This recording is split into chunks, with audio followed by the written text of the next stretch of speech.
សម្រាប់ពុកម៉ែបងប្អូនដែលមានបញ្ហាលើសសម្ពាធឈាមមានបញ្ហា stroke ស្ពឹកមួយជំហានខ្លួនមានបញ្ហាខ្លាញ់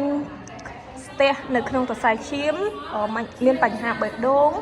ចាអាដកដង្ហើមមកអាសាថប់អាសាហត់អាសា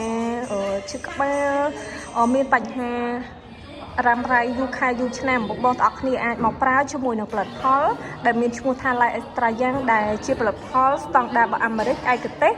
ជួយដោះស្រាយទៅលើអ្នកដែលគាត់មានបញ្ហាលើសសម្ពាធឈាមមានបញ្ហា stroke ស្ពឹកមួយជំហានខ្លួនអ្នកដែលគាត់មានបញ្ហាបេះដូងខ្លាញ់ស្ទះលក្ខណៈថាសម្ពាធឈាមសរសៃឈាមបេះដូងអីហ្នឹងពុកម៉ែបងប្អូនអាចមកប្រើជាមួយនឹងផលិតផល Light Extra យ៉ាងបានដែលញ៉ាំងាយមែនតើញ៉ាំមួយថ្ងៃមួយកញ្ចប់ឬក៏ពីរកញ្ចប់គឺជួយដោះស្រាយបានល្អតែម្ដងអានេះគឺរូបមន្តស្តង់ដាររបស់អាមេរិកដែលផលិតឡើងគឺផ្អែកទៅលើរូបមន្ត MRT